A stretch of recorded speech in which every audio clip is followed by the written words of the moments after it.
আদালতের ধমক খেয়ে অবশেষে কণ্ঠস্বরের নমুনা দিলেন অভিষেক বন্দ্যোপাধ্যায়। 1 ঘন্টা 20 মিনিট পর বেরোলেন বিধাননগর আদালত থেকে।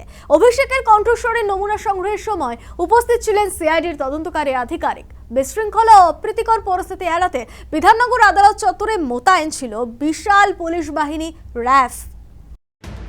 দুবার এড়িয়েছিলেন হাজিরা, ধমক দিয়েছিল কলকাতা হাইকোর্ট। শেষ পর্যন্ত বিধাননগর আদালতে হাজির হয়ে কণ্ঠস্বরের নমুনা দিলেন তৃণমূলের সর্বভারতীয় সাধারণ সম্পাদক অভিষেক বন্দ্যোপাধ্যায়। তৃণমূল সাংসদ অভিষেক বন্দ্যোপাধ্যায় দুবার হাজিরা এড়ানোর পর অবশেষে 15 জুলাই বুধবার উপস্থিত হলেন বিধাননগর আদালতে এবং তার কণ্ঠস্বরের নমুনা সংগ্রহের প্রক্রিয়া সম্পূর্ণ হলো। ডিজে মন্তব্য মামলায় কণ্ঠস্বরের নমুনা দিতে বুধবার বেলা 11:50 নাগাদ বিধাননগর আদালতে পৌঁছন অভিষেক। ঢুকে যান ভেতরে। বিধাননগর আদালতের মুখ্য বিচার বিভাগীয় ম্যাজিস্ট্রেট তদন্তকারী আধিকারিকদের উপস্থিতিতে কণ্ঠস্বরের নমুনা দেন। অত্যাধুনিক মাইক্রোফোন এবং রেকর্ডিং যন্ত্রের সাহায্যে কণ্ঠস্বরের নমুনা নেওয়া হয়। এক্ষেত্রে যেভাবে কণ্ঠস্বরের নমুনা নেওয়া হয়ে থাকে সাধারণত একজন টেকনিক্যাল এক্সপার্টকে রাখা হয় এবং অত্যাধুনিক মাইক্রোফোন বা অত্যাধুনিক যে অডিও রেকর্ডিং এর যে যন্ত্র রয়েছে সেই যন্ত্রের সাহায্যে অভিষেক বন্দ্যোপাধ্যায়কে বেশ কিছু তার ভয়েস স্যাম্পল নেওয়া হয়। কখনো লাউড স্পিকারে, কখনো নিচু স্বরে, কখনো উঁচু স্বরে তাকে বেশ কিছু ডায়লগ বলতে হয় বা বেশ কিছু লাইন তাকে বলতে হয় এবং যে মন্তব্যকে ঘিরে এই মামলা, অর্থাৎ ডিজে বাজবে, রবীন্দ্রসঙ্গীতের সুরে ডিজে বাজবে চৌঠা মেয়ের পর, সেই লাইনটি অর্থাৎ সেই বক্তব্যটিও কিন্তু তাকে বলতে বলা হয়। সেই ভার্সনটিরও অডিও স্যাম্পল কিন্তু নেওয়া হয়। দেখুন, আমরা আমাদের ইনভেস্টিগেশনের পার্টে সিআইডির প্রেয়ার ছিল।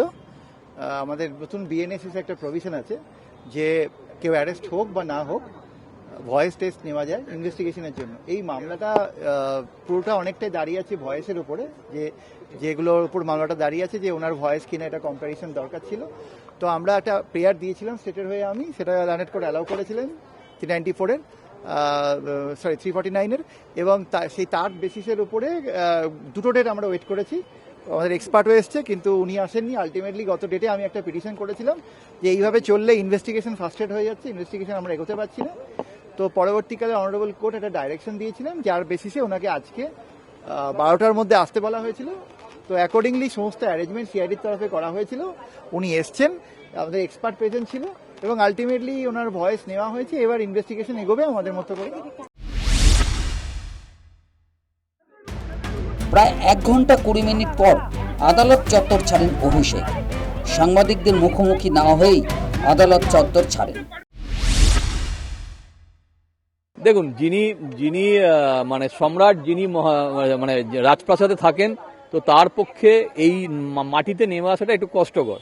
আজকে ওনাকে এই সর্বপ্রথম পশ্চিমবঙ্গের ইতিহাসে সর্বপ্রথম অভিষেক ব্যানার্জিকে কোর্টে আসতে হয়েছে, এটাই অনেক। এবং ভগবানকে মাটিতে আনানো হয়েছে এবং আজকে আমাদের এই বিচার ব্যবস্থার যে মন্দির, সেই মন্দিরে তাকে প্রবেশ করতে হয়েছে, এটাতেই আমরা খুশি। ম্যাজিস্ট্রেটের চেম্বারে ওনার কণ্ঠস্বরের নমুনা আজকে গ্রহণ হয়েছে।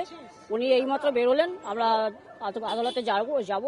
এরপরে পরবর্তী পর্যায়ে যা হিয়ারিং আছে সেগুলো এরপরে সম্পন্ন হবে। না, আজকে আমার মক্কেলের হয়ে একটি আবেদন জানিয়েছি আদালতকে, যেটা ভোট পূর্ববর্তী সময় থেকেই আমার মক্কেলের যে লাইফ রিস্কের ব্যাপারটা ছিল সেটা আমরা মহামান্য রাজ্যপালকেও জানিয়েছিলাম।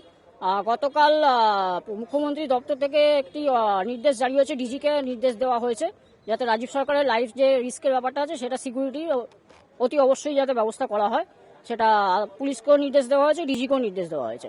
কিন্তু বাগুইআটি থানার তরফ থেকে এখনো পর্যন্ত কোনো সদর্থক ভূমিকা নেওয়া হয়নি। সেই মর্মেই আমরা আদালতকে আজকে জানিয়েছি যাতে সুনির্দিষ্ট অর্ডার পাস করা হয়। তদন্তকারী সংস্থা সেটা করতেই পারে, সেটা তদন্তকারী সংস্থার ব্যাপার। সেই কারণে কি এত আশঙ্কার জন্য আসছিলেন না? সেটা উনি বলতে পারবেন, সেটা ওনার আইনজীবী আদালতে বলেছেন, সেটা ওনারা বলতে পারবেন। তবে এই ভয়ে উনি পাচ্ছেন, সেটা ওনার ভয় পাওয়া সদর্থক হয়তো আছে। অভিষেকের উপস্থিতি উপলক্ষে কলকাতা হাইকোর্টের নির্দেশ মেনে কড়া নিরাপত্তায় মুড়ে ফেলা হয়েছিল আদালত চত্বর।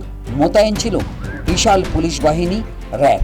সোশ্যাল মিডিয়া হ্যান্ডেল যিনি সামলান তার পরিবারেরই সদস্য, তাকেও জিজ্ঞাসাবাদ করা হয়েছিল। এবং ভয়েস স্যাম্পল এক্ষেত্রে কিন্তু অত্যন্ত গুরুত্বপূর্ণ, তার কারণ জনসভা থেকে তিনি যে মন্তব্য করেছিলেন এবং সেক্ষেত্রে তার কণ্ঠস্বরের নমুনা নিয়ে এই দুটি অডিও ক্লিপিংসকে মিলিয়ে দেখা কিন্তু এই তদন্তের ক্ষেত্রে অত্যন্ত গুরুত্বপূর্ণ বলেই মনে করা হচ্ছে। এবং এই দুবার হাজিরা এড়ানোর পরবর্তীতে কলকাতা হাইকোর্টের নির্দেশে অভিষেক বন্দ্যোপাধ্যায় তিনি কিন্তু ফাইনালি বলা যায় কোর্টে উপস্থিত হলেন, বিধাননগর আদালতে তিনি উপস্থিত হলেন এবং তার নমুনা ভয়েস স্যাম্পল বা কণ্ঠস্বরের নমুনা সংগ্রহের যে প্রক্রিয়া, সেই প্রক্রিয়া সম্পন্ন হলো বুধবার। ক্যামেরা জ্যোতির্ময় দাসের সঙ্গে মৌমিতা মিত্র, নিউজ টাইম, বিধাননগর আদালত।